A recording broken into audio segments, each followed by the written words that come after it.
we were a couple. Right. And then yes. When you were dating previous to her, did women give you a hard time about being a freelance writer and poverty and that stuff? Absolutely not. No, because the women that I knew were all fairly artistic, and they were trying to be dancers or writers, and they understood it. They didn't expect a lot from me. You know, I never went to fancy restaurants in San Francisco. I lived in a hovel in Palo Alto. And no, so there was nothing, there was nothing like that. And as I became a writer, I had such confidence that it was the correct thing for me that I'm sure I would have conveyed that if you didn't think this was cool, probably you shouldn't be around me because I wouldn't give an inch. What role has Judaism played in your life? I knew you were going to ask that. And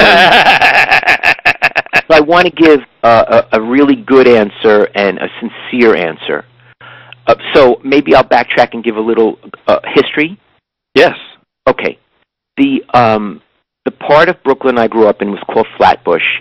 That's a big neighborhood, and it's a famous neighborhood. And yeah. the section of Flatbush I grew up in is Midwood. That's how they got the name for the high school. When I was growing up, Midwood was a middle-class Jewish neighborhood, meaning on the high holy days, maybe at PS 193 or at my elementary school, 2 kids, 3 kids. Sometimes at the end, they eventually just shut them.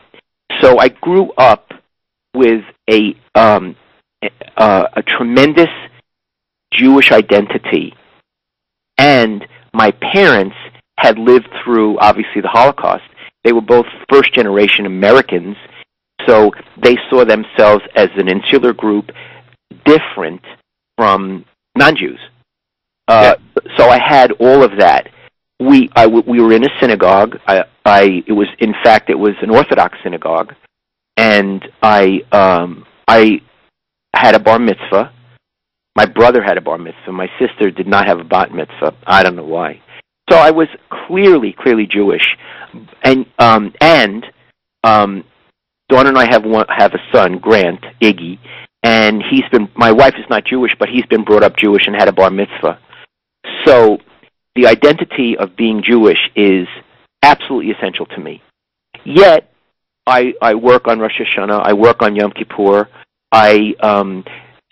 We do light the candles on a Friday night. Sometimes we light the candles on Hanukkah. But we also put up a Christmas tree. It makes Dawn happy, and it doesn't bother me to do that. So I have a very I guess what I'm saying is I have a very strong sense of identity of being a Jew, but I don't really practice it very much at all. I don't ever think about eating kosher, nothing like that. Have you ever experienced anti-Semitism? When I was in college, it was all these guys, and we were outside of Philadelphia, and I don't know how familiar you are with that area, there's an area called the Main Line. It was a railroad line that went through, a commuter line, and it's very wealthy, and I guess you'd say WASP. A lot of those guys went to Lafayette College, and I'm reasonably sure a certain percentage of them saw me as just, a Jew. For the most part, the living arrangements were fraternities, and as I recall, I may have the number wrong, but I'm pretty close. There were 20-something fraternities, but Jews would only be accepted in about 3 or 4. So I certainly experienced that. No one ever said anything to my face, but that's how things worked. But my attitude at the time was, I don't give a shit. It seemed just like how things were. I'm not particularly friendly with many people from that college anymore, but so I guess that was a kind of de facto or whatever kind of anti-Semitism. Never in my whole life, as far as I can recall, have I ever experienced anything like that. Never.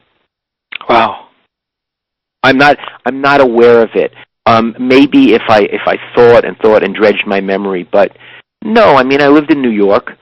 Then now I live in the Bay Area, and those are the areas are so cosmopolitan, and they're so full of Jews that no, I never felt that. Now, Dawn tells me that when she was growing up, her her family would say things. And there was one time, my mother-in-law, it was very funny, and I'll tell you this story, and my mother-in-law's gone. Her name was Anne. She was Italian descent. Lovely lady, unsophisticated. So one day, we're having dinner. I was married to Dawn. We're having dinner at her mom's place. She lived in San Leandro, maybe 15 minutes south of here. And Dawn said she was going shopping the next day, and Anne, my mother-in-law, said, well, when you're there, you want to get a good price, so Jew them down. So she said this. And I'm sitting at the table, and I'm thinking, geez, this is my mother-in-law. So afterward, I said, Anne, we have to dinner. I said, could we go in the living room a minute? I have a question to ask you. She said, sure, dear. So we went in the living room. I said, look, you know how at dinner you said to Dawn she should Jew them down? She said, yeah, I said it. I said, well, that's, sort of like you're not supposed to say stuff like that. That's a put down of Jews. She said, oh, no, it's just an expression. And, okay, I didn't think she was sophisticated enough that I could get into it's just an expression. So right. I said, Anne, you know that I'm Jewish. She says, oh, yeah, of course I do. And I said, well, we sometimes find that a little offensive. She said, no, not at all. So I said, I'll tell you what. I want to make my point. What if I were to say to you, Anne, you're nothing but a dago? She said, I am nothing but a dago. So I said, I love you. I gave her a kiss, and that was the end of it.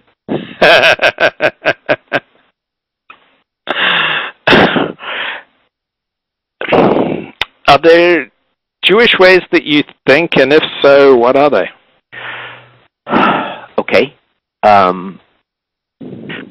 One Jewish way that I think is everybody I meet, I wonder, I decide, is that person Jewish or not?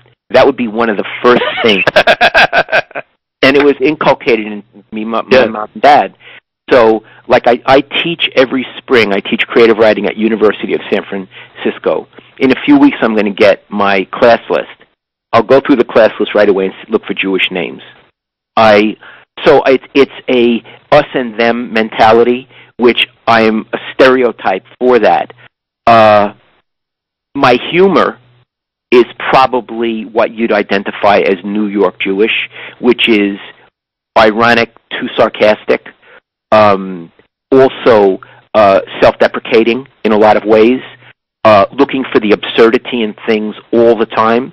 I think if you read certain Jewish writers, that's a pattern that's there all the time.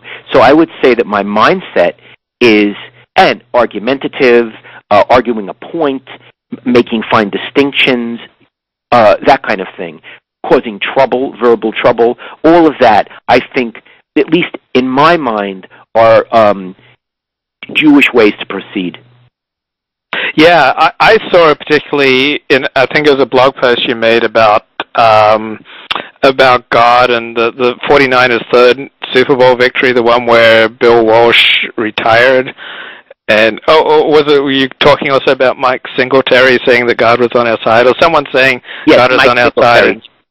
And you approvingly quoted Bill Walsh, saying that God has more important things than rooting for a particular sports team. Yeah, I had written a book on Bill, and I found that quote and put it in. Yes, I had remembered that, and I was pleased that Bill felt that way. And the idea that in his sort of inaugural speech, here is Singletary saying that God's going to lead him where he needs to go. Clearly, he had not thought through the implications of it. His opponent's coach could say the same thing. And where's God going to be then, rooting for the Eagles or whoever, and the Niners? So yeah, I definitely did feel that. Now, do I spend much time thinking about God? No, I don't. I just don't much think about God. It doesn't. The concept does not have a lot of resonance in my life. But I am very respectful and sometimes envious of people who have deep faith. I'm so secular in the way I lead my life, but I'm aware of some of my friends who have deep faith, and I respect it and admire them. Why are you a sports writer? I'm a sports writer because when I applied to the San Francisco Chronicle, and that would have been, when I applied, would have been early '79, I applied either as a film critic or a sports writer, and they had a film critic, and they asked me what I wanted